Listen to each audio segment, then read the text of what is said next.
me cordially welcome every one of you to the International Conference on Condensed Matter and Statistical Physics, Day 2, Session 2, organized by Department of Physics, Presidency University, Kolkata. Uh, we have a very illuminating session today on the first half, that is the morning session. And for this session, we have plenary talk by Dr. Sumanta Kundu from University of Padova, Italy, and two oral presentations as well. So without much further delay, I would like to request our Professor Muktish Acharya to please take over the charge of this session. Over to you, Imasa. Okay, thank you, Shovik. So let me introduce Dr. Sumanta Kundu, today's speaker. Sumanta Kundu is a theoretical physicist who obtained his BSc in physics from the University of Calcutta in 2011 and the MSc in physics from the same university in 2013. After his master's, Sumanta joined Department of Theoretical Sciences, Stellenbosch National Center for Basic Sciences, Kolkata, for his doctoral research on percolation phenomena in disordered systems under the supervision of Professor Subhrangshu Shekhar Manna. Just after finishing his PhD, Sumanta joined Professor Takahiro Hatano's group at Department of Earth and Space Sciences, Osaka University, Japan, as a postdoctoral fellow in 2019. Currently, he is a postdoctoral fellow at Department of Physics and Astronomy, University of Padova, Italy. His research interests include phase transitions and critical phenomena, percolation, complexity in protein structures, fracture and breakdown phenomena, machine learning, etc. So with this brief introduction, may I request Dr. Sumanta Kundu to share the screen and start presenting. Sumanta, Thank you, please. sir, for introducing me, and I would like to thank the organizers for inviting me and giving me an opportunity to present my work here. Okay, so I'm going to share my screen. Okay, so today I will be talking about one particular problem in statistical physics, which is called random sequential adsorption. And in this context, I will be talking about two different aspects of the model, which are jamming and percolation transitions. As you can see from the title of this talk, is jamming and percolation in the random sequential adsorption in the presence of spatially correlated defects. So this is a joint work with my friend and colleague, Dipanjan Mondal, Dr. Dipanjan Mondal. He is now a postdoc. I can explain, I can elaborate it in more details. Like here we have a lattice in one dimensional lattice. The spaces, initially it is completely vacant, and one by one the dimers arrive. The dimers arrive, and then they try to occupy the lattice sites. And in the deposition attempt is successful when there is the two neighboring lattice sites are vacant. Otherwise it's unsuccessful. Like in this special case, like this dimer is arriving, it stops when we get back a situation, we arrive at a situation when the system is in the jammed state. That means there exists no no more additional adsorption of dimer is possible. So there will be some vacancies, but those vacancies are singles. All those vacancies are single site vacancies. And in this case, what is the quantity of interest is the surface coverage, which is called the jamming density. But in general, when you deposit dimers one by one, so what is the surface coverage at any particular instant of time? So time means the one successful adsorption, one deposition attempt is called 1 unit of time. So when we have in particles in objects which have been successfully adsorbed onto the lattice, so the fraction of lattice sites which are covered, which are occupied by the dimers, is called the surface coverage. So in this case, is after adsorbing in objects n dimers, so dimer occupying two neighboring lattice sites, so 2n number of lattice sites are occupied, and the system size is L. So we have L square, let's say in two dimension is in one dimension it's L, so it should be 2n by L. But I will be talking about that I will be showing the results in two dimensions. So it's like L square, so the fraction of the lattice sites, nothing else. And and in this way, when the system is in the jammed state, that means it's t tends to infinity, that is particular surface coverage is called the jamming coverage. On a 2D lattice, so we have here one extra degrees of freedom, that is the orientation of the objects. So we have two possible orientations. One is horizontal, it's painted in red, and the another one is vertical. As you can see, the objects are painted in different colors. Two different orientations are painted in different colors, two different colors. So this is the particular situation when the system is in the jammed state. And in this case, these white spaces are the single site vacancies.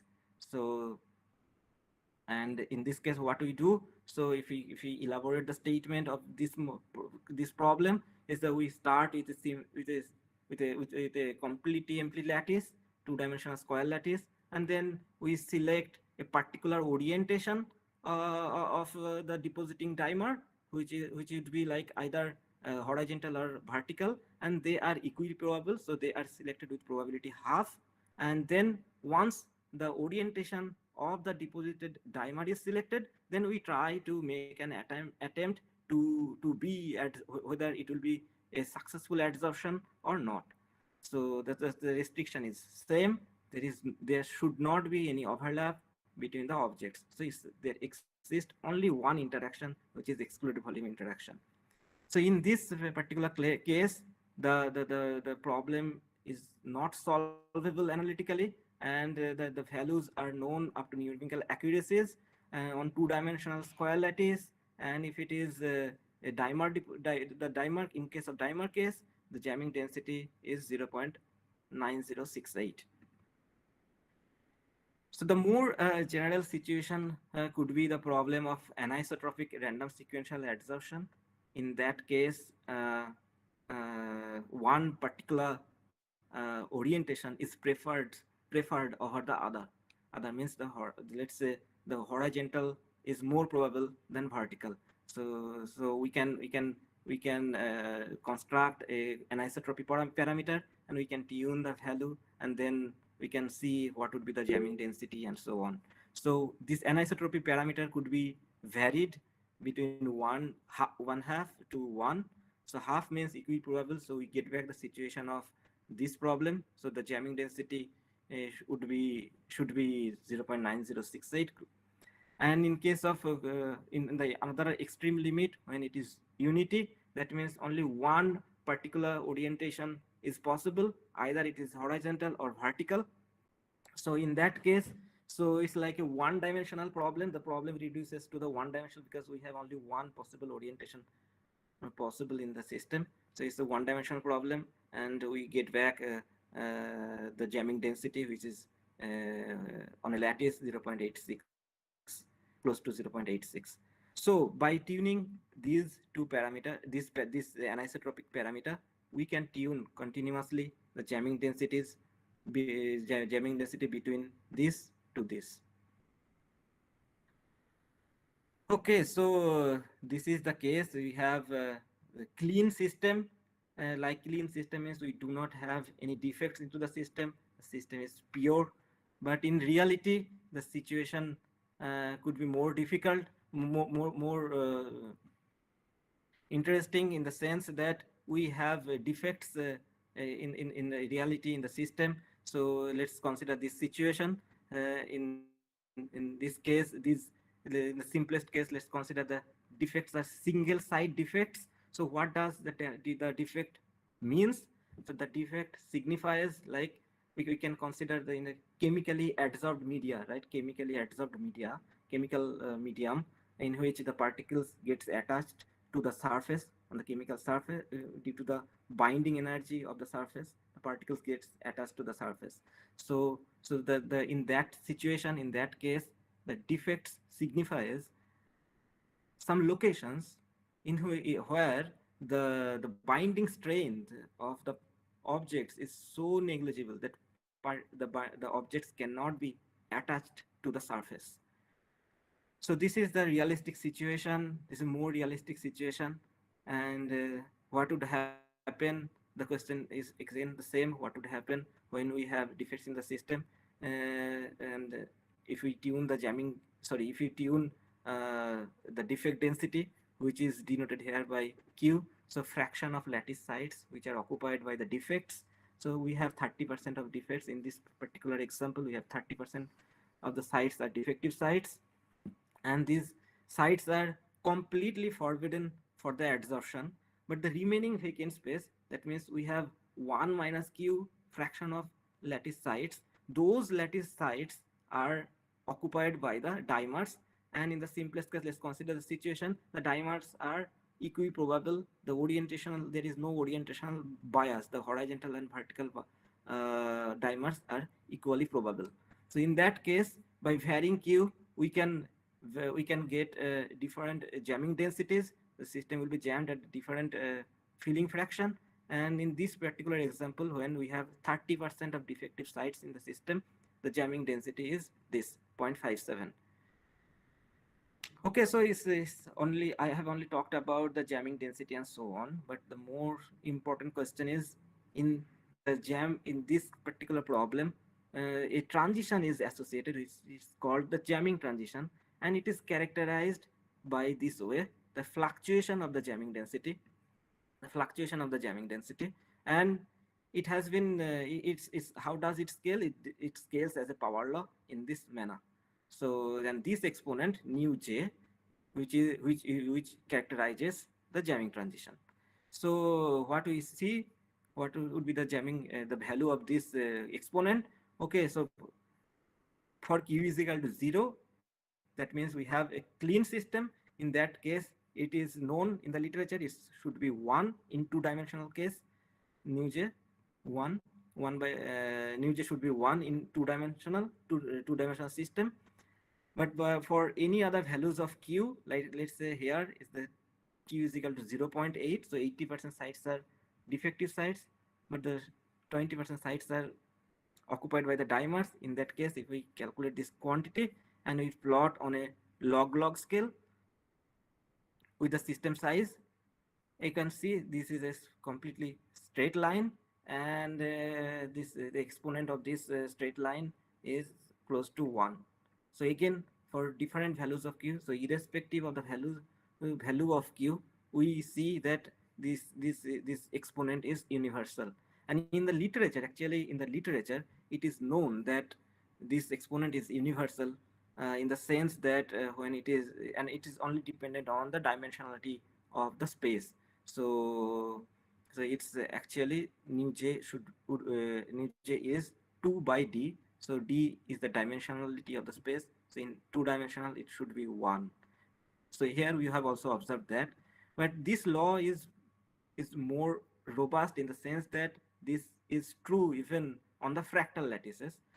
But in that case, so this dimensionality d is replaced by the fractal dimensionality of the space. So it should be like a df, fractal dimension of the fractal object on which the dimers will be, or the objects will be deposited. Well, so we let's consider more and more realistic situation. Like here we considered, like we have some defective sites in the system, but those defects are uncorrelated. Uncorrelated means uncorrelated in space, that they occur randomly in space. But the more realistic situation could be the situation when the defects will have some spatial correlation. This is more natural in nature, in real world. Like we have porous material, and the porosity actually is been observed to follow some spatial correlation, and it's sometimes it could be long range spatial correlation. So what we so we are interested in that kind of system.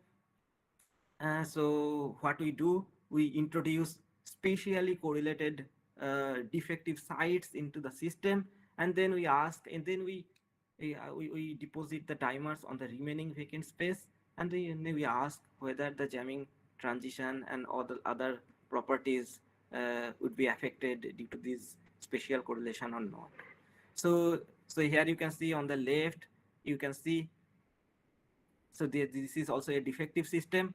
We have 30% of defective sites. On the right, we also have the same defective system, but here the defects are spatially correlated. As you can see, okay, so defective sites are denoted, sorry, painted here by red colors. So as you can see, these defective sites they form a compact cluster. This is more compact, and it's a spatial situation when the strength of the spatial correlation is 0.4. So what is the strength of the spatial correlation, that I will come to the next slide. But you can see, just distinguish the two pictures.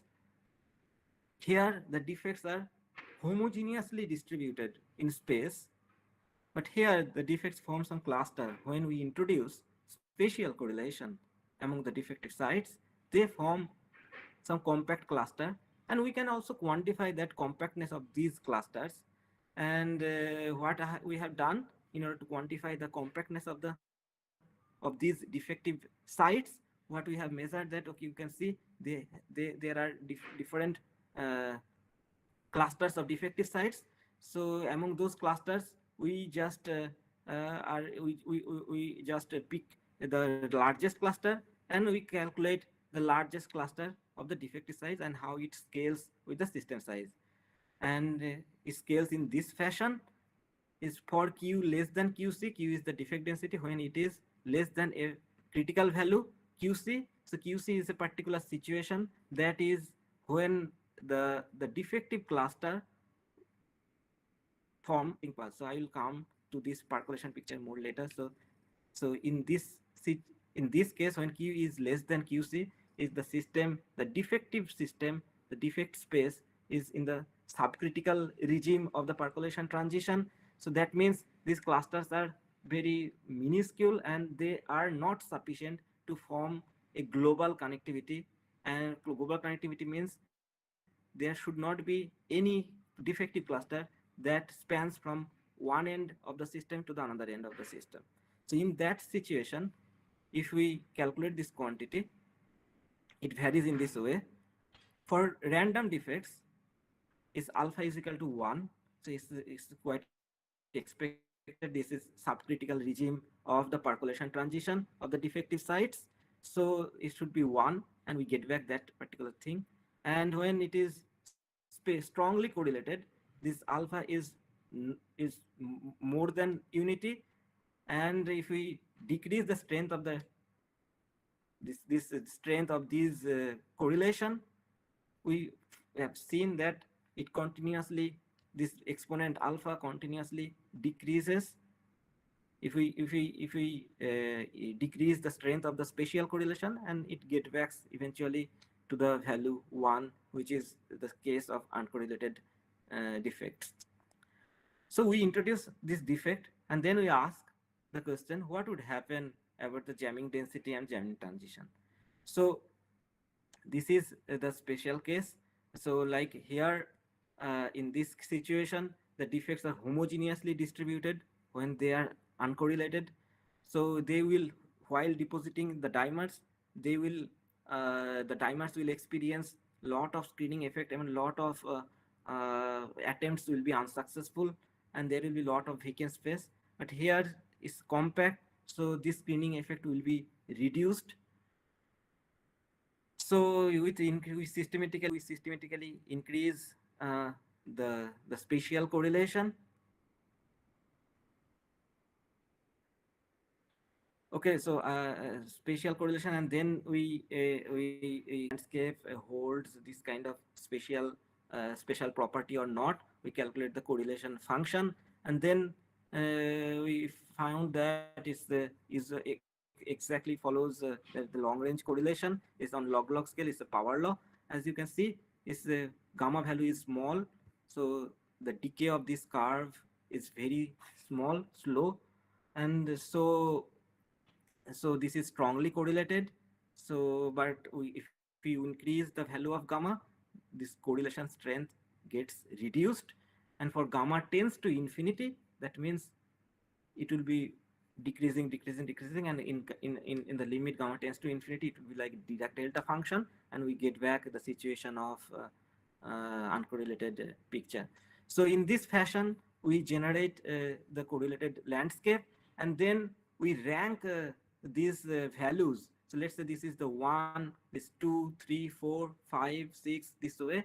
So we rank these values, and then from 1, 2, 3, 4, this way, from ascending order from smallest to the highest, we keep on occupying those lattice sites until we get back the desired densities of occupied sites of the defects. So this is the special case. Let's say Q is equal to 0.3. This is 30% of the defective sites, and gamma is equal to 0.4. So we have these field occupied lattice sites, which are considered to be the defective sites. And then on the remaining vacant space, which is the white space here, on this remaining vacant space, we will be we deposit dimers with equal probability. That means horizontal and vertical dimers are equally probable. So whatever I have talked about until now, this is the situation. And the main question is now, more important question is now, is whether due to the introduction of this spatial correlation, whether the jamming transition, the nature of the jamming transition will be changed or not, or will be universal. We will see it now.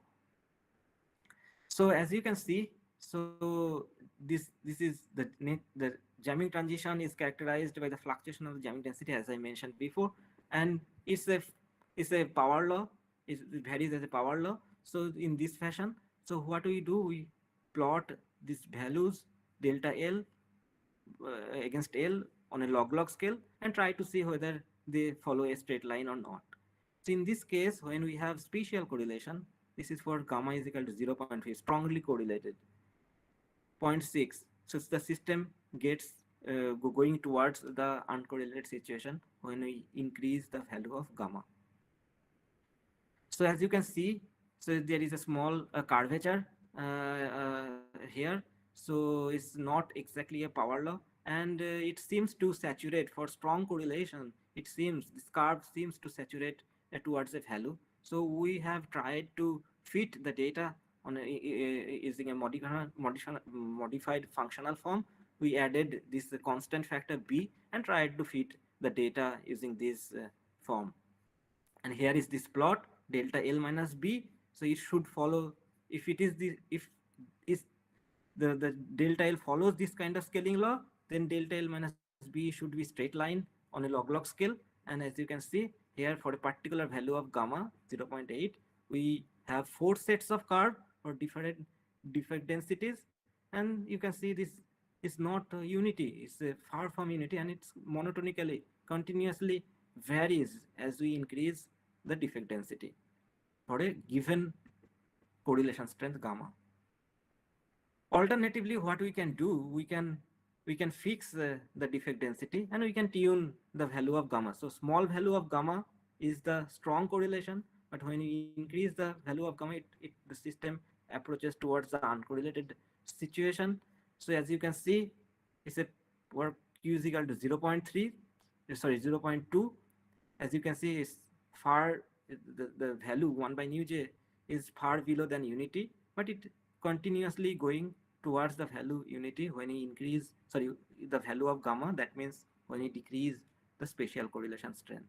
So this the introduction of these correlated defects has has some non-trivial effect on the jamming transition. Okay, so I have talked about only about the jamming transition. Let's come to another aspect of this problem, which is called the percolation phenomena. But before going to this part, I would like to ask if you have any questions or not, or you can ask me at the later of the talk. What do you prefer?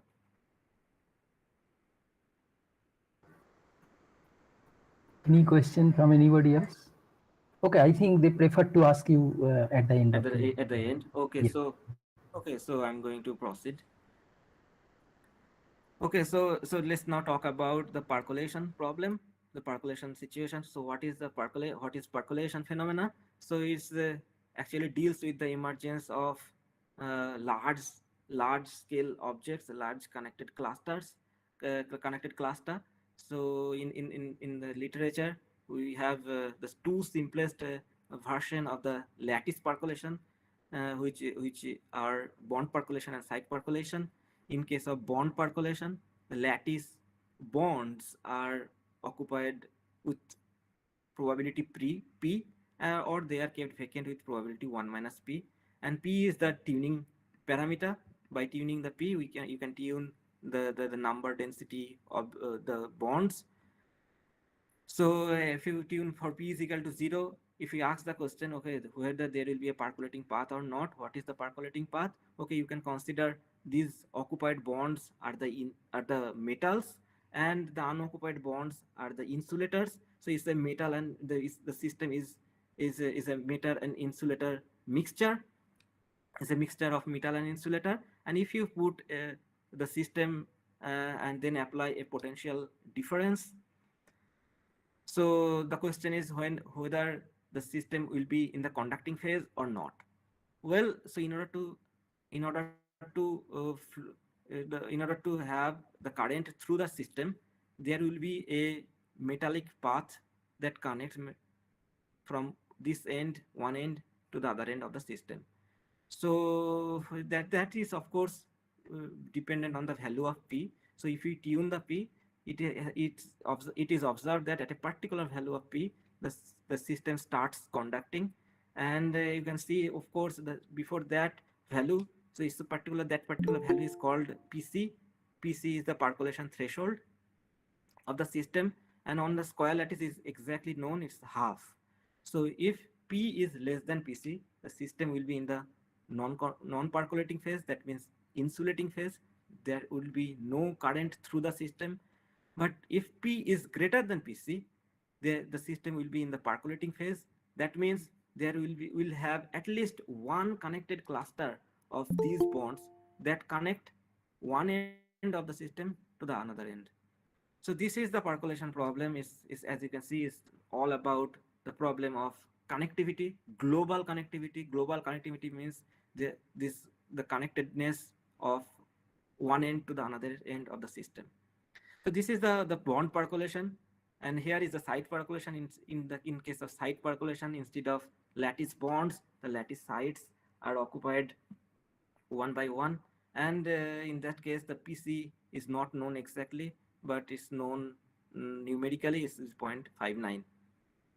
So this is the situation of the percolation. It's a phase transition. In one phase the system is in the conducting phase, then another phase the system is in the non-conducting phase, and at pc, it's a particular value of p which is called pc.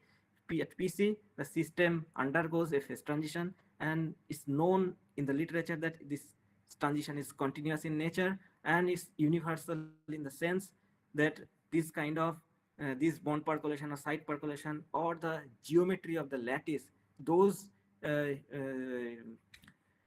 small details are irrelevant, and the system shows some universal behavior. Universality in this context means the critical exponent associated with the phase transition is universal. They remain same. If you change the small details of the system, they remain unaltered. Okay, so in this context, in our context of the random sequential adsorption, we can also study the percolation problem in the following fashion. So what we do, starting from an empty lattice, we occupy the lattice sites by the defects until we have a certain fraction of defective sites, desired fraction of defective sites. And then on the remaining vacant sites on this space, we occupy one by one, we occupy the lattice with the dimers with equal probability. That means vertical and horizontal orientations are equally probable. And then we wait until the system reaches the jammed state. And then we ask the question whether the system will be in the percolating phase or not. Well, this answer will be dependent on the defects the defect densities. And okay, while we are studying the percolation, we are studying the percolation in the jammed state of the system. And percolation means percolation through the sites occupied by these dimers. Okay, and in this context we have two important properties. One is, okay, as you can see, in terms of, in case of this kind of correlated of defects, these defects form some kind of island. This whole vacant space gets fragmented into pieces and into several islands. They form several islands, and these islands, all these islands do not take part in the percolation, do not help to achieve the system to lead to the percolation point, because this, in this case, what is relevant is the largest vacant space. The largest vacant space, which is the most important quantity here. And if we study what are those the sizes of these other vacant spaces, except for the largest vacant space, they follow some broad distribution for strong correlations. As you can see, this black one is for gamma 0.4 is strong correlation, and for point, and we reduce the correlation systematically like 0.8, 1.2, 1.6. So this distribution of these vacant space, void space, gets narrower as we decrease the correlation strength among the defects. And in case of completely uncorrelated case, the is even more narrower. This kind of, we do not observe this kind of broad distribution. Another case, as I mentioned, like in case of percolation, which is important, is the average size of the vacant space, maximum largest cluster of vacant space. So we are interested in how it scales with the system size, and we found that it scales with the system size in this fashion. And this a if you see these values for different values of gamma, a systematically approaches towards 0. So for completely uncorrelated case, it should be, a should be 0, and this should scale with b times l square in 2 dimension. But in the presence of strong correlation, strongly correlated defect, this gets modified and it follows this kind of scaling law. And now see how this kind of details are important in terms of percolation transition. And our main interest is whether, due to this, the introduction of these spatially correlated defects, whether the percolation transitions is affected or not. So what we do, so again, as I mentioned, we, for a particular defect density, we wait until the system reaches the jam state, and we ask the question whether the system is in the jam state or not. So here we plot the probability of the system to be in the percolating phase for a different, by varying the value of q. So of course, when q is equal to 0, the clean system, the dimer density will be so high at the jam state, the dimer density will be so high, the system will always be in the percolating phase. But if we increase the defect density, at certain point we will observe that the system will go towards the non-percolating phase, and there is a phase transition from the percolating phase to non-percolating phase. So in this regime, this particular point, this percolation point is denoted as QCJ. So in this regime, all the jammed configuration are percolating, and in this regime, when Q is greater than QC, all the defect space, the defect sites, they are percolating. But in between these two limits, these 2 points, the system do not percolate either through defects or not through the dimers. So we were interested in this region, the transition at this point, whether they are universal, they fall in the random universality class or not. And you can see we have done some finite size scaling analysis, and this is the case when gamma is equal to 0.8, the spatial correlation strength, and this you see is 0.4.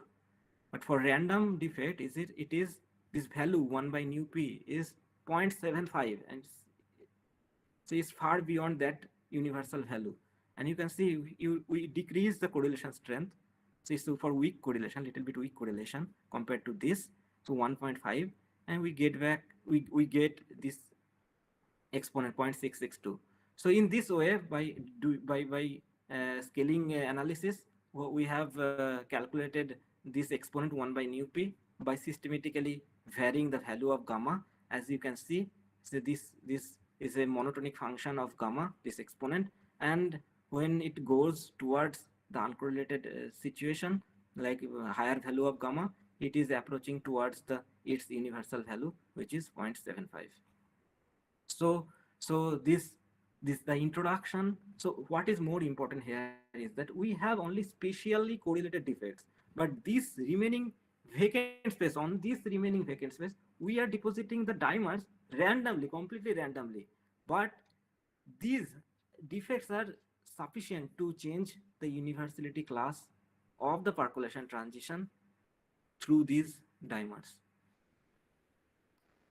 Okay, so this is all about the percolation transition of the jammed state. But in this particular phase, when the jammed configuration are percolating, so we can ask that, okay, one by one we are depositing the dimer. The system will be in the percolating phase before going towards the jammed state.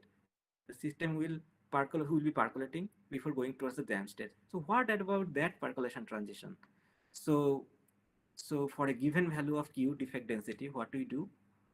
Once the defective sites are there, 10% defective sites, one by one, we occupy the lattice sites by the dimers, and then we ask the question, what is the probability of getting a percolating path through the dimers? And of course, this is the density of the sites occupied by the dimers, this P. And then this is the percolation probability. As you can see, this is the point where the percolation transition occurs. And from the finite size scaling analysis, we calculated the critical exponent. And in this case, we can see on the critical exponent is far beyond the 0.75 value, is 0.48, is for gamma is equal to 0.8 and Q is equal to 0.1. So only 10% of defective sites are sufficient to change the universality class of the percolation transition. And here it's 0.8 and its defect density is 0.3. We found other different critical exponent which is far beyond 0.75. So it systematically varies. If we tune the value of Q and gamma, this exponent systematically varies. So the main summary of this percolation in this case is this spatial correlation among the defective sites has profound effect on the percolation transitions of the dimers. Okay, so this is all about my talk. I just wanted to sketch another interesting thing, which is like here we have studied the spatial situation when the defects are single sites, but we can consider in more general situation when or except for this single defective sites, we can consider some extended defective sites, defective objects on the lattice. So we can consider like, okay, we have this kind of square shaped defects in the system, and we ask the question, how does this kind of percolation threshold or percolation universality, we can study this kind of question, the same set of questions that we have studied before. So what we have studied is that, okay, so let's consider this kind of square shaped defect, and then consider the occupation of monomers, only the random percolation thing, the monomers, this one side, not the dimers. The simplest situation is monomers, and it's a uncorrelated defect. So these defects are uncorrelated in space. So what happened about the percolation threshold of the monomers? And we see that if we increase the density of these defects, or if you increase the size of the square shaped defect, the percolation threshold gets reduced. So So it should be like a site percolation scenario in the presence of square shaped defects, but we get back we get the values of the percolation threshold which is well below 0.59. So 59 is the site percolation threshold on the square lattice. So when f is equal to 0 means when we do not have any square shaped defects, we get back this situation. But when you increase the defect densities, we can see. So in this case, this is the defects are occupied in an uncorrelated fashion, but we get back that the system is gets percolated even before zero point 0.5 when the defect when the monomer density is much below than 0.59. So this is a problem which is important in the context of in engineering context. Like I can tune certain properties of the system, and we can manufacture highly conducting materials, tunable, and the conductivity can be tunable. So in this fashion, by introducing defect, we can tune various different properties which are related to conductivity. So let me now conclude my talk. So what I have talked about is related to random sequential adsorption, and I showed the results which are in the context of spatially correlated defects. So we are mainly interested in the question whether this kind of spatial correlation would be important in changing the jamming and percolation transitions or not. And we have seen that spatial correlation has profound effect on the jamming and percolation transition. Specifically, only a finite fraction of defect, like 10% of correlated defects, are sufficient to change the universality class of the percolation transition that we have evidenced. Here is the reference of this paper we have, and for further details you can see this reference. And finally, I would like to thank the audience for your patience and your attendance.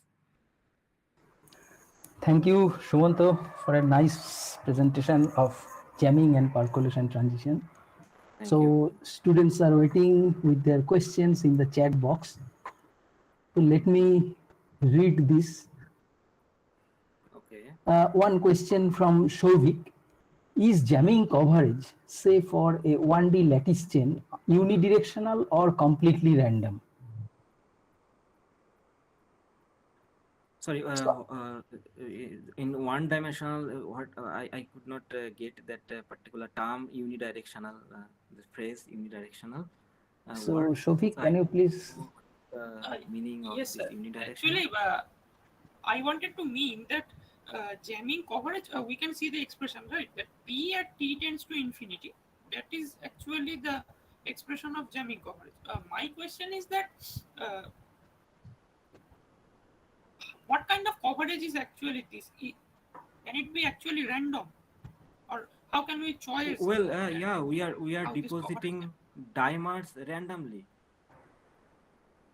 in A- space. Okay, And okay. in one dimension, it should be unidirectional. There is no other direction, as I guess. Yes, As I yes, mentioned, yes. there is no other In one direction. dimension, it should be unidirectional. Yes, but in case of if we increase the Yes, dimension, yes. then it can Yes. be random.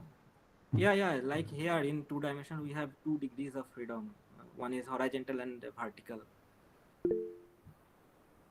And next question is from Samrat. Can you kindly throw more light on why the largest cluster of void space is important for percolation of absorbed dimers? Well, okay, sure. Okay, so we are studying percolation through the sites occupied by the dimers, right? And percolation through the site, I mean, in case of like site percolation, like two neighboring sites, when they are occupied, they belong to the same cluster. So in that case, if this space, let's say this space, if this space is completely surrounded by the defects, so these particular space will not be helping in achieving the connectivity from one end to the other end of the system, right? When you means consider the uh, connectivity through the dimers, so these particular space will not be taken care of because this is surrounded by defects. And the largest cluster, yes, and the largest cluster is important because the largest cluster only take part will be the relevant quantity in terms of the percolation.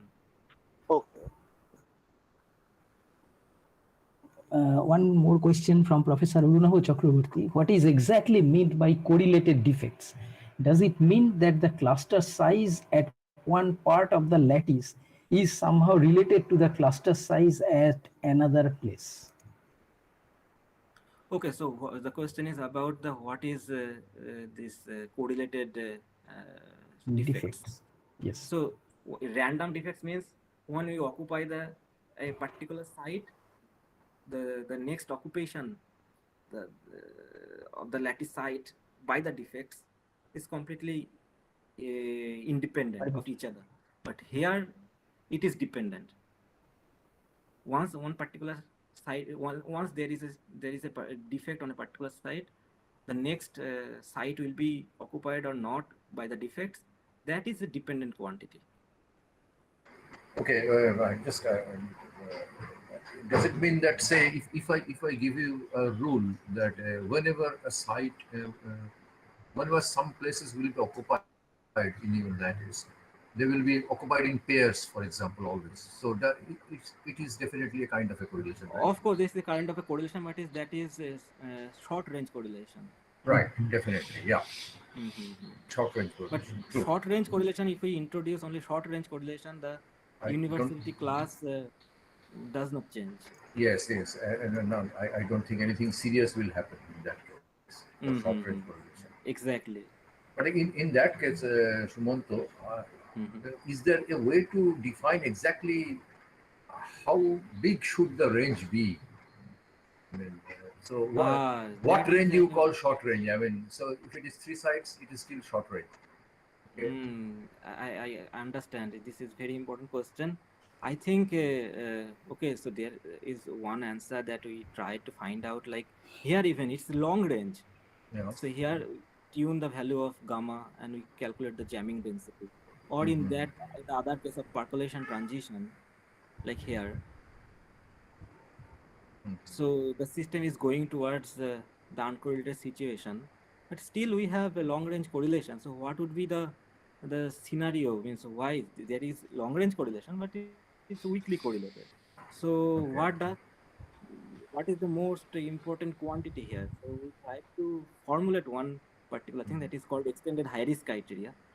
Okay. But extended high risk criteria says that if gamma is uh, less than 1.5, then the system will behave as uncorrelated fashion.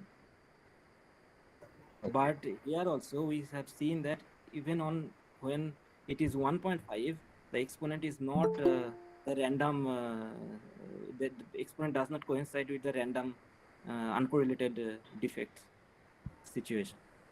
So there is something more, and Mhm. I do not know still now what is Okay. Okay. That's fine. Okay. the main cause of this. Okay. Thank you very much. It was very nice talking with you. Thank you so much. So I do not find any more questions. So I have a question, Sumanta. So Yes, suppose yes. you are working on monomer and you are trying to see the jamming coverage. So it is 100%. Okay. So according to your description. Yes, the lattice will And be completely filled. That is yes, yes. And if you use the dimer, it is 90%, around 90%. exactly. Okay. And suppose you are increasing the number of atoms in a KMR, in a polymer, and is there any systematic variations of the surface coverage as you increase the number of atoms in the KMR? Yes. There is some expression, but it's based on some It numerical will physics. decrease. It will Yes, decrease yes. certainly. Okay. It will be it is a decreasing function, but of k, let's say k mar. So it is a Yeah. decreasing function of k K. up Yeah. to certain value of k. Okay, Mhm. then it start increasing, because when you, let's say k mar, so we have the explorated volume interaction, okay, but when you increase the k, the length of k, that means the nearest neighbor sites are all be occupied, right? So of course it so decrease is explained by the explorated volume interaction between the objects. So when you increase the length of k, the explorated volume interaction will be increased. But at the same time, there is another mechanism that helps to increase the filling fraction, that is because of the Increasing number. consecutive, consecutive lattice sites. We have more and more consecutive lattice sites, those are occupied. So there is a two competing mechanism, and Okay, in this right. it saturates. So there will be critical K for which it will be minimum. For the Yeah, surface it's a coverage. minimum, and it is like 32 or something. I cannot remember at this moment, but Okay. it's like that. Okay, thank you. So let us thank the speaker again for a beautiful presentation of percolation and jamming transition. Thank you, Sumanta. Thank you so much. Thank you. So Shovik, please take the charge of. Yes, thank you, sir. And on behalf of the ICCMSP team, I would like to thank Dr. Sumanta Kundu for delivering such an informative and interesting talk. And without any further delay, I would like to shift to the next session, which is oral presentation. There are two oral presentations, so I would like to request from to take charge of this session and introduce the speakers. So over to you, Somrat. Thank you, Shovik. Am I audible? Yes, you are. Yes, you are So audible. the rules. Absolute. Good afternoon, everyone, and once again thanking Professor Kundu for the previous marvelous talk. So here, Thank you. this is the last oral presentation session. The rules remain absolutely same as it was in previous. Thus, each of the speaker will be given 15 minutes for presentation, and 5 minutes shall be the question and answer round session. So I request everyone to put the question in the chat box and everyone to remain muted during the presentation. We will answer the questions after the presentation is over. So the first speaker in this round is Ms. Sayani Pal from Indian Institute of Science Education and Research, Kolkata. Uh, Sayani Pal, Ms. Sayani Pal, you can go ahead. Hello. Hello, yes, you are audible. Okay. So should I start Yes, my yes, you can presentation? start. Okay. Thank you.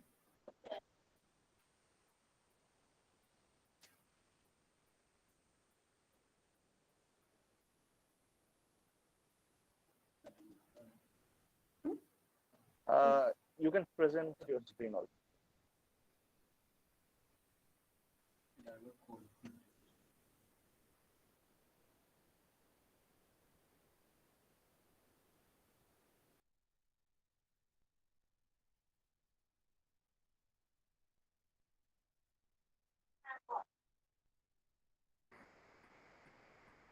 Are you presenting? I think she's muted right now for some reason.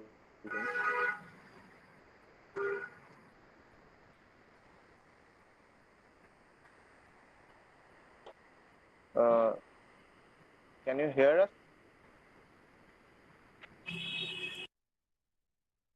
Yes, I can hear you. I'm just trying to Okay, present. okay. Take your. Mhm.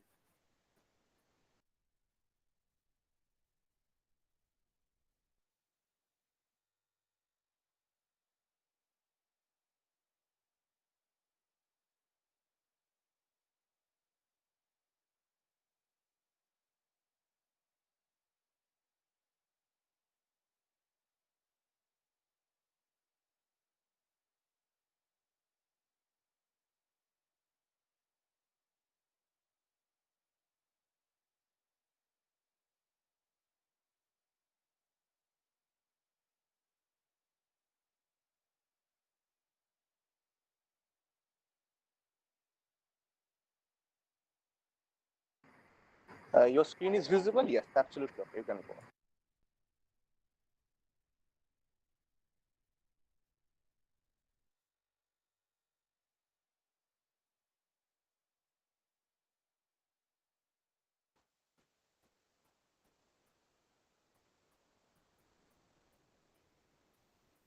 Hello. Yes, yes, it is fine. Please Yes, carry on. yes. So you are audible. You can start.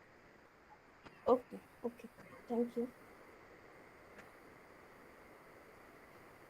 So good afternoon, everyone. I'm Sayani from ISR Kolkata. I'm a PhD student here. So in our lab, we actually work on with this VNA FMR spectroscopy setup. So we do study magnetization dynamics here. We use ferromagnetic samples for our measurements. We do room temperature and low temperature measurement as well. And actually, it is not a, commercial setup we use. This is completely built in our lab, this spectroscopy setup. So there, a very important and an integral part is this coplanar waveguide. This is actually a microwave device. So how it works, how the coplanar waveguide, what's the use of it in the setup, and like how we have designed and fabricated, and now we are measuring with this.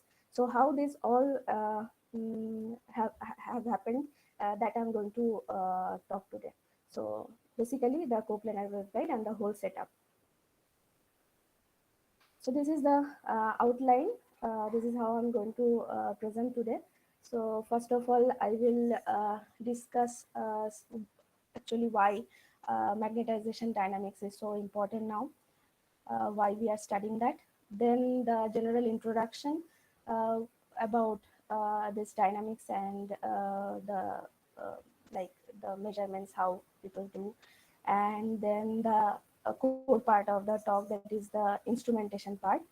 So there I will mainly focus on the microwave device we have designed and using it now in the setup, and then the sample we generally use, and the standard sample for the instrumentation to uh, uh, like uh, in the year we use. We first of all used this sample. That part I will go through, and then the some very few results and discussion I will talk about, and then I will conclude with the projects I already have done with the setup, the ongoing projects, and the new later possibilities with the instrumentation, like the setup.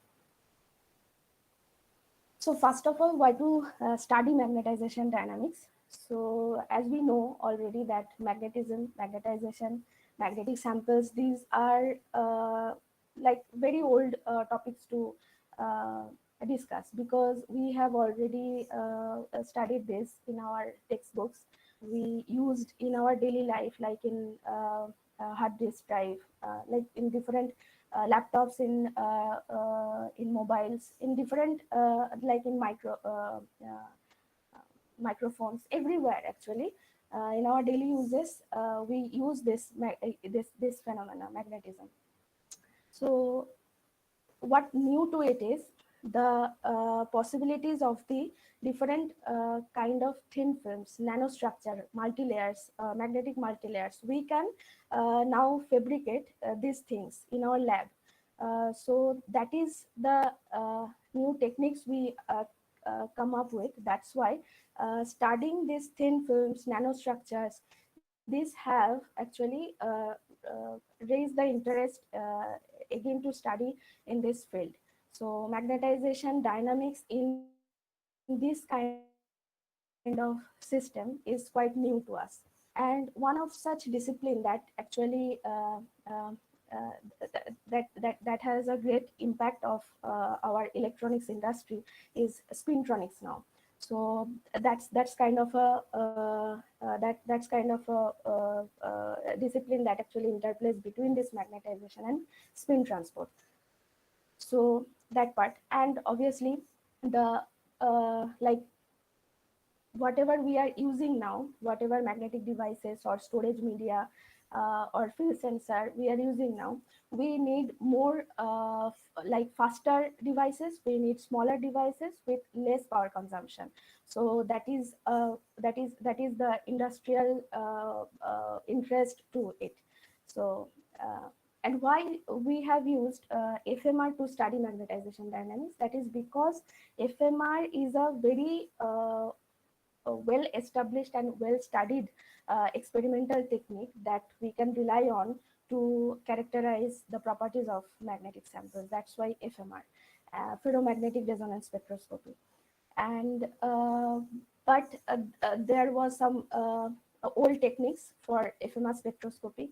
We have replaced it with new versions, like we have used vector network analyzer. That's why I wrote VNA FMR spectroscopy. And then this CPW we are using. CPW we have fabricated. That is a new addition to the old kind of spectroscopy setup. So I briefly will say what the existing uses in industry.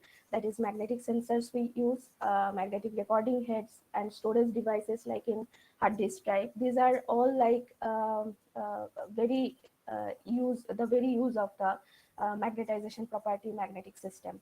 And the advanced possibilities now is these two I have mentioned, spin transfer torque RAM and MTJ sensors. These are very new to the market, we can say, because these actually based on the new studies regarding the magnetization dynamics in thin films and nanostructures. So these two are very good example for that.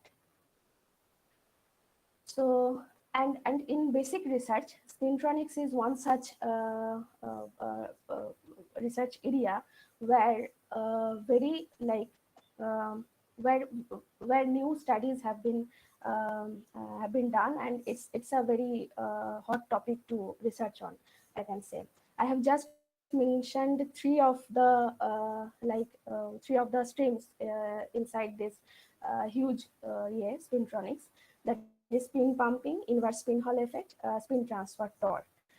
These three actually I have mentioned because few parts of these three we have already studied with our existing setup, and few we are going to do. So that's why these three only.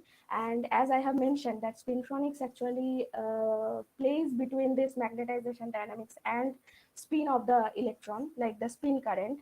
That is we can see from this figure actually, that how magnetization like spin current, how spin current modifies magnetization, and how magnetization actually creates spin current. So this is a very good example of that how magnetization dynamics affects the whole spintronics industry and spintronic research, sorry.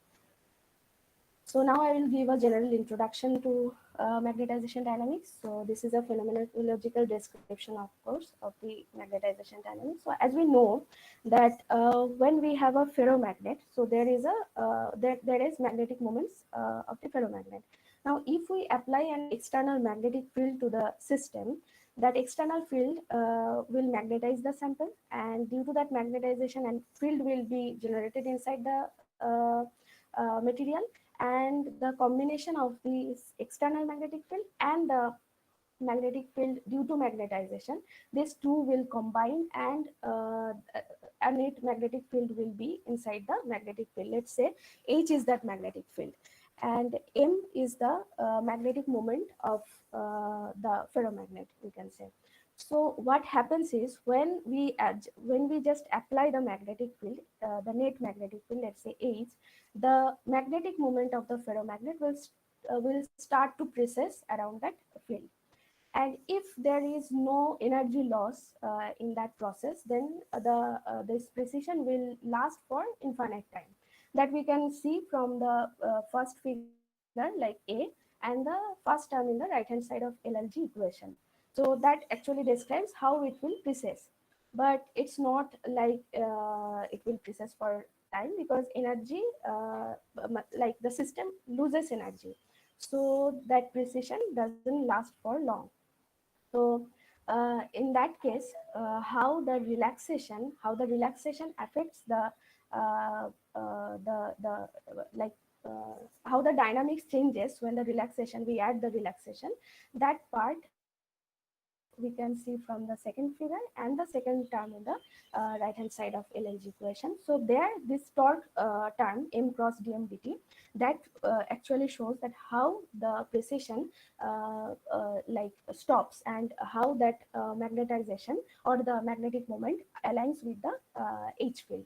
So this is the very basic idea of magnetization dynamics, and alpha is very important here. Alpha is the Gilbert damping coefficient here, which actually shows the which reflects the relaxation of the system.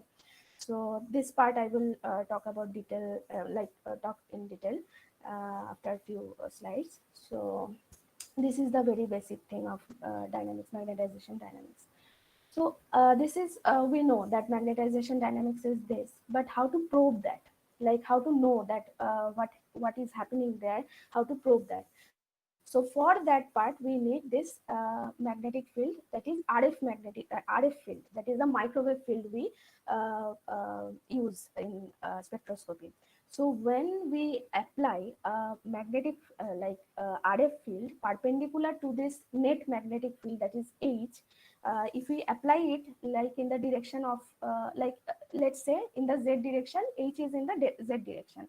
So if we apply in the XY direction, in the XY plane, if we apply the magnetic field perpendicular to the magnetic field, not magnetic field, microwave field, so perpendicular to the H field, and if the frequency of the microwave is equal to the Larmor precession frequency, Larmor precession is the precessional frequency of the magnetic moment.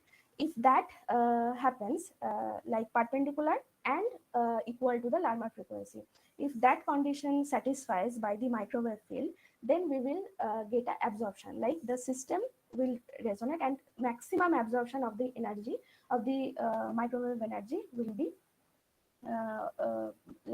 maximum absorption will be there for by the system. So that we can see from the FMR absorption spectra. So this is the right hand side. We can see the typical FMR absorption spectra. That is what happens when the condition matches, as I already said. So this we got in our system. So this is broadly the magnetic resonance is all about. So then this is the basic configuration of a FMR spectrometer. This is people does that for a long time. So the important parts in this spectrometer system is we need a microwave generator, which will supply the RF field, and electromagnet, which will supply the external magnetic field, and the of course the sample, ferromagnetic sample we are probing, and the in the heart of the whole spectrometer setup, there is this resonator we can see, the red one inside the electromagnet, the resonator we can see. So we actually replace this resonator with the CPW. So why we have done that and how, that I'm going to discuss. And another important thing here is to notice is that uh, uh, in our setup, as we have used vector network analyzer, which is actually a microwave generator as well as a detector. So we have replaced the whole part except the electromagnet with a VNA. So that's why people uses VNA nowadays, because of its brilliant I can say use in this particular case, spectroscopy. So then the instrumentation part, mainly the coplanar waveguide design and what is it, that I'm going to discuss. So this is a microwave device. This is a planar microwave device, or we can say 2D microwave device. So it replaces resonator in our case, but it has many other applications in microwave engineering. We have used it in this way. So as we can see, CPW is actually there is two layer. One is substrate, or we can say the dielectric layer, and another one is the on top of the dielectric layer there will be a metallic layer or the copper layer. Generally it's copper, because the industries those create produces this PCB laminates, they actually uses copper. So this is that only, that PCB laminates only these are. Then what we do is we cut the metal layer according to our design, and we get different shapes of the CPW according to different use of it. So for us, there was two options. One for a transmission measurement, where there is there could be two port, or another possibility was the reflection measurement, where we can just use one port for the whole measurement. So we Excuse me, use the sorry to second one. interrupt. Excuse me, just sorry to interrupt you. The 15 minutes is up. I will request you to wind it up as soon as possible. Okay. Fine, Yes, go yes, ahead. yes. Of course, of course. Okay, so these were the advantages of the short-circuited CPW, as I have already mentioned. Because we are using the low temperature measurement, that's why reflection geometry for the FMR was very useful for us. That's why we have used it, and the flexibility of the design. This is our home-built optical lithography technique for fabrication, and the middle part where all the parameters I have written, these are actually from line calculator. We find out the specifications, specifications, and this is the fabrication, after fabrication. And this is a simulation when after fabrication, how it will work when we will send microwave signal through it. So that's why we have done the simulation using CST Studio software. So this is a simulation, and we find out that where exactly the magnetic field will magnetic field intensity is maximum, that is the red part. So we always ensure that the sample is on top of this part only. So then the whole low temperature setup, where we can see how the inside the cryostat we have put the sample like on top of the CPW. We just flip the sample like thin film, obviously the thin film sample we put, and then we apply the magnetic field, external magnetic field, and the microwave through the coaxial transmission line, and VNA does that, and VNA detects that too. The result also detected by VNA. So this is the details of the sample, like Parmala, the standard sample we have used for our measurement, so that we can compare it with previous and commercial spectroscopy setup. That's why we have used Parmala. And this is the ephemeral absorption spectra. We got it from our setup actually in reflection mode. We find out this. For different frequencies, if we applied magnetic field, external magnetic field for different frequencies, we will get this kind of absorption. And from the line width and from the position of the absorption, like position in the sense the resonance frequency and resonance field, these two are very important. Three things are important here: resonance field, resonance frequency, and the width of the absorption spectra. These three actually have been used for the calculation, the results. The Gilbert damping coefficient, as I have already talked about. So this was very important to find out how the relaxation goes on inside the sample or the material. So this is the equation we fit. Like this is a very well-known equation to fit for line width versus frequency, resonance frequency. So from that we find out the results for temperature 7.5 K and temperature 300 K, room temperature and low temperature. And these values very much is in good agreement with the previous and commercial spectrometers.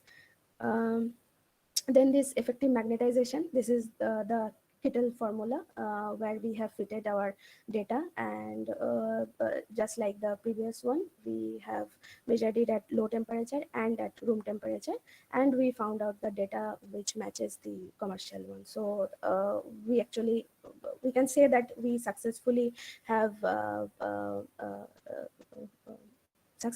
obtained the magnetic parameters using our short-circuited CPW setup. And then this is the just to ensure that yes, we are using the correct parameters. using the right spectrometer. So then we have studied temperature variation of alpha and M effective in the whole range of the whole temperature range, and we have reported it recently. So that study has been done, and some good phenomena we came like. Then we have done this bilayer devices, tungsten ferromagnet and topological insulator and ferromagnet, to study the interface. There we have this spin pumping effect we find out, and that a little bit of spin pumping effect was there. So that part we have to we have to do more on that. And finally, we are targeting to integrate electrical measurement facility with this existing one, so that inverse spin Hall effect and spin transfer torque can be these studies can be done in our system. So that's our goal to for further studies. We are thinking these things. So that's all I have to talk about. So acknowledgement from the I get my fellowship from DST. So thanks for the financial support, and my supervisor and my lab mates, and Dr. Parthu Mitra and Professor Parthu Pratim Sarkar. I want to thank specially. So that's all. Thank you. Thank you for the very nice talk. There are two questions which I will answer one by one. The first question is from Sovik. That is, the FMR usually works in microwave range. In the entire system, what is the significance of using the microwave generator? Is it just to tackle with that frequency range?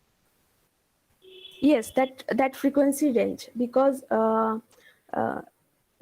gigahertz is the range where this magnetic resonance, and we study in that region. So if we want to probe the system, then and the magnetic field we have used magnetic field in the range like 50 Oersted to 500 Oersted.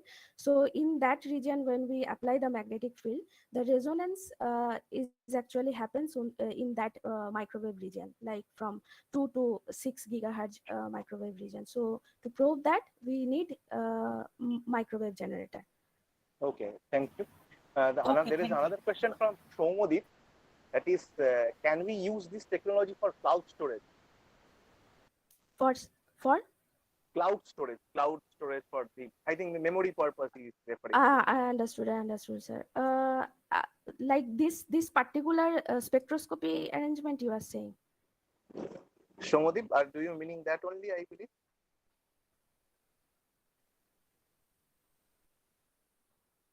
Yeah, Shomodip is meaning that. Yes, for this particular. I'm not very sure, sir, because this is just to understand the system, like the magnetization dynamics is what is happening inside the system. So this is not a technology for any kind of application. This is to know about the system. So that part I'm not very sure. Like. Okay, thank you very much for this nice talk. I will request each and every participant to upload their slides in the Slack channel, because that will be a reference for all of us, and the questions can be attended even after the presentation session. So of course. Thank you. Thank you you. can Thank now. You. So our next speaker in this round, and she's the last speaker of this round, is Reshmi Roy from Calcutta University. You can go next. You are there.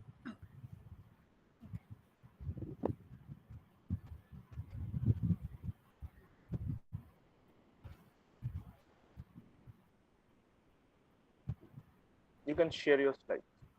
Okay. Are my slides visible? Not yet. Okay. No, I think. Now it is visible, but it has opened something else.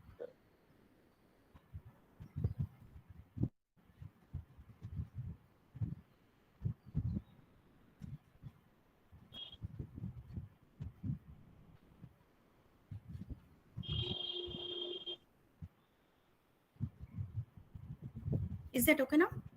The screen has presented. You can show your slides, display your slides. Okay.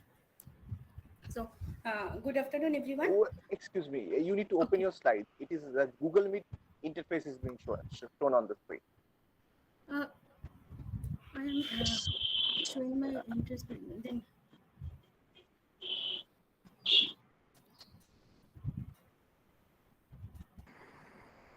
I would suggest you can go the full screen present and then you can go to the slides. If you need to show the whole screen, that will be better. I think this I think your slide you are sharing the Google Chrome only. Yeah, now it's okay. You just cut Yeah, the yeah, slide. Yeah, go to absolutely. screen. Okay. thank you. Go ahead. Thank you. Good afternoon, everyone. First of all, I want to thank the Physics Department of Presidency University for giving me this opportunity to present my work here. Today, I'll be talking about non-equilibrium dynamics in Ising-like models with a biased initial condition. The work is done under the supervision of my advisor, Professor Parangomashan. Classical spin models have no intrinsic dynamics. In order to study the stochastic time evolution, we use certain dynamical rules which maintain the detailed balance. So in our work, I have studied the dynamical fixed points of the zero temperature global dynamics and analyzed the stability of these fixed points. Based on the study of this fixed point, we have obtained a phase diagram for generalized voter model also, and we have done some analytical calculation and some numerical simulation for both the mean field case and short range model in Ising model. And related study is the exit probability, which I have studied in different two-dimensional lattices, and we obtained a data collapse for different system sizes, and we have investigated the universality of the scaling exponent and the scaling factor. So Hamiltonian of the Ising model is given by h equals to minus j sum over ij sigma I and sigma j. To study the ordering in this Ising system, zero temperature quenching is used, which is essentially lowering the temperature from a very high temperature to zero temperature suddenly. So global dynamics is one of the popular choices which is used for zero temperature quenching in Ising system, which is essentially a energy minimizing scheme for a single spin flip. So if a single spin flip, then if the energy change is denoted by delta E, and if the change in energy is negative, then of course the spin flips. If the change in energy is greater than zero, then the spin doesn't flip, and if the change in energy is zero, then the spin flips with probability half. And if we use zero temperature global dynamics in Ising-like system in one dimension, we always end up with a ground state that the system ends up with a true ground state where with a consensus where all spins up or all spins down. In two-dimensional case, the ground state can always not be reached. Some of the two-third of the cases, the system will reach the true ground state, but for the remaining one-third cases, the system reaches a stripe state, and it's frozen into that stripe stage and cannot get rid of that. And for dimension greater than 2, and true ground state can never be attained. Always striped or blinker states are attained. So I have used a master equation approach to study the dynamical fixed point of these dynamics. So first we consider to to study this ordering that a system has a x fraction of upspin initially, and here z denotes the coordination number. That means a spin interact with z number of neighboring spin. So for two neighboring, upspin flip when it has two neighboring down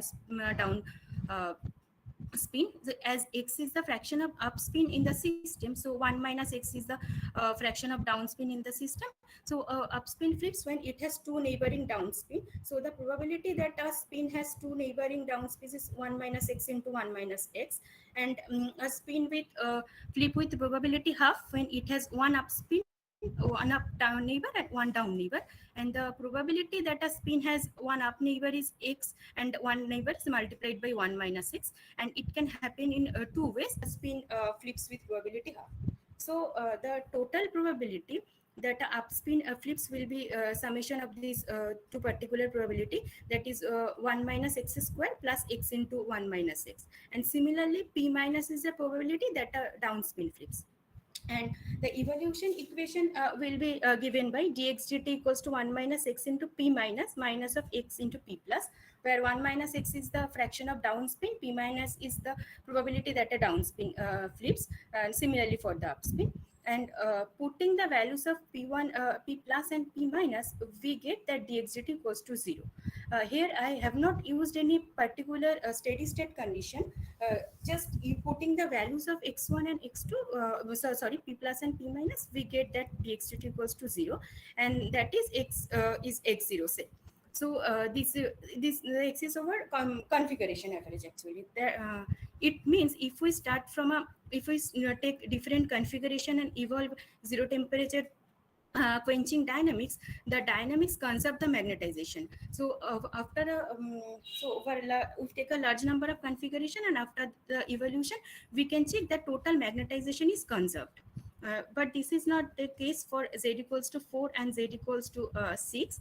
Z equals to 4 means a spin can interact with 4 neighbors.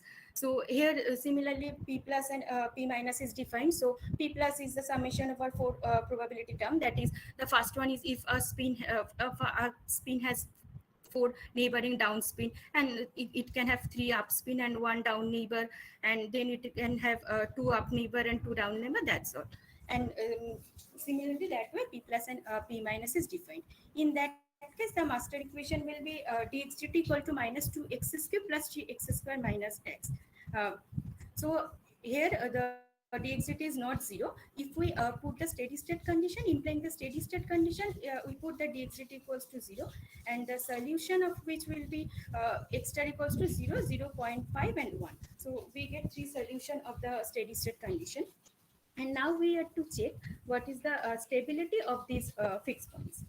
So to check the stability, we will consider small deviation from the fixed points. So when we consider x star equals to 0 and 1, putting x equals to x star plus delta t, we will get that d delta dt equals to minus delta for x star 0 and 1. So delta t gives the expression that delta t equal to delta 0 exponential minus t. These negative exponents suggest that the x equals to 0 1 and 1 are the stable fixed points. But when we use x star equals to 0.5, then we can see that delta t equals to delta 0 exponential half of t. And as this is a positive exponent, so x equals to 0.5 is a unstable fixed point. And similarly the case for z equals to 6, implying we have checked the we did the stability analysis, and we get the expression for delta t equals to delta 0 exponential 7 by 8t. It is to be noted that the for z equals to 4 the exponent was half, and for z equals to 6 the exponent is 7 by 8. That means the dynamics are much faster in this case. So the as the dynamics is faster, so the consensus is achieved more rapidly as z, that is the number of neighbors increases, the dynamics becomes faster. And in this figure I have shown a flow diagram for Ising model, where it for mean field case for z greater than 2. So here x equals to 0.5 is the unstable fixed point, and x equals to 0 and 1 are the stable fixed points.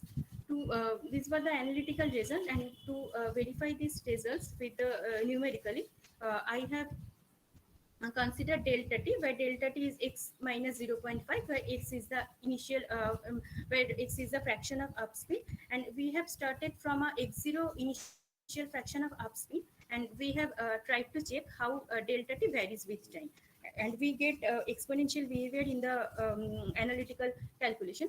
So here I get similar exponential variation for z equals to 4. The first picture is for z equals to 4, and these results are for different delta 0.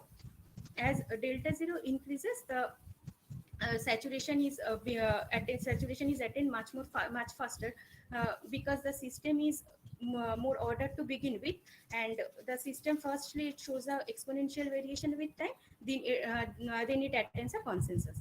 And as we get delta t equals to delta 0 exponential minus t here, so we can get a data collapse by plotting delta t by delta 0.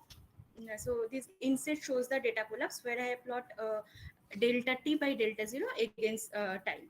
So here the exponent is nearly equal to 0.5, which agrees well with the analytical result. Next, I have done simulation on the same system where z equals to 6. That is, our system can a spin can interact with its 6 neighbors. Here, we get a same exponential behavior, but the power law exponent is different. In our analytical case, we get the exponent 7 by 8, which is 0.875.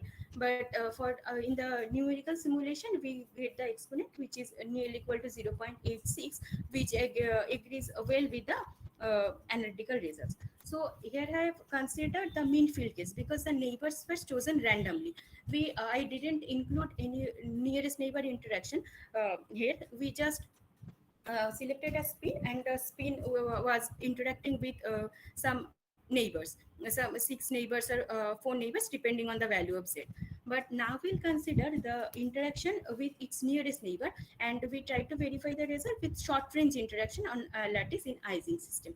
For the first picture, where I have shown the square lattice interaction in square lattice, where an Ising spin can interact it's with 4 nearest neighbor. And for the mean field, because we are getting a exponential variation with time, but here delta t shows a power law variation with time in contrast to the mean field case.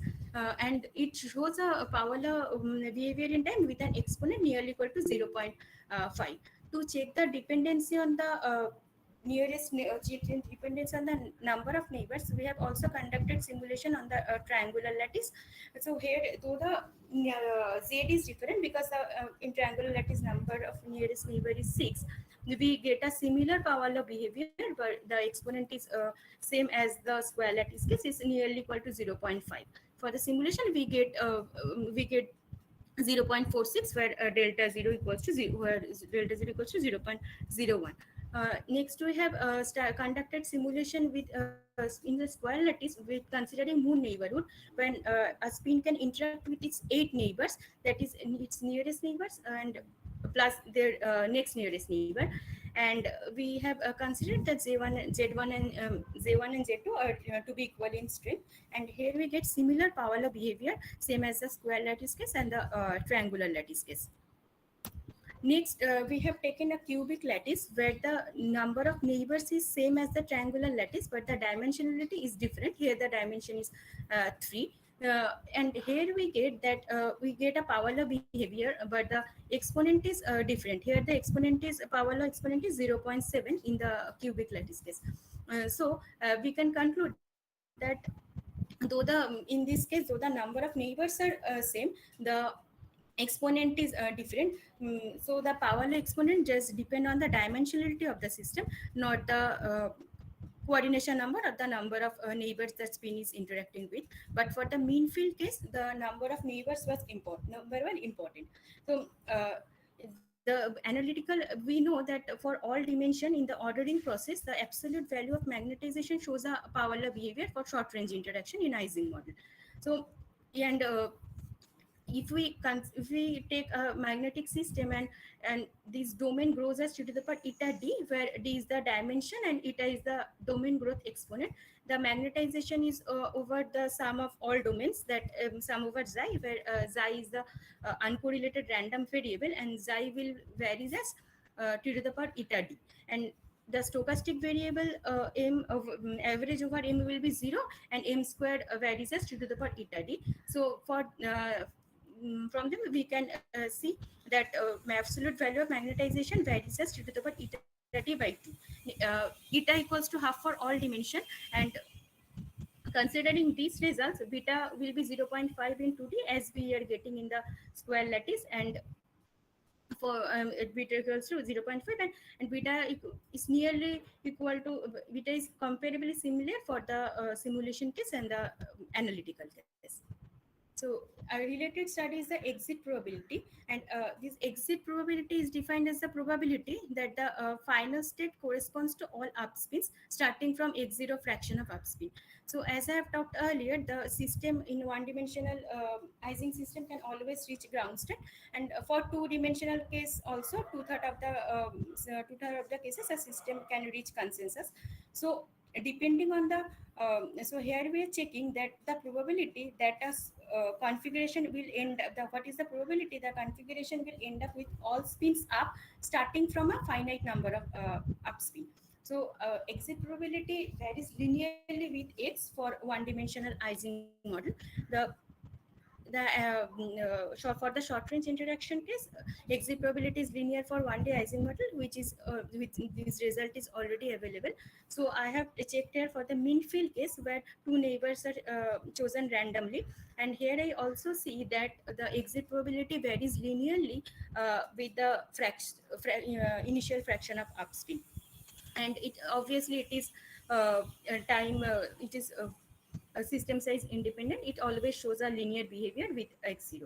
But for 2D Ising model, this exit probability shows a non-linear behavior, and as I have shown in the this graph, that the violet one is for smaller system size and the blue one is for the larger system size. As the system size increases, the exit probability becomes steeper and steeper with the system size, and we can conclude that in the thermodynamic limit these will attain a step function like behavior. So to obtain data follow-ups for different system sizes, we have plotted x minus xc by xc l to the power 1 by nu, where x equals to 0.5, that is the purely disordered state, and 1 by nu, and nu is the scaling exponent, and we have obtained a data collapse which is shown in the inset. This data is for a square lattice.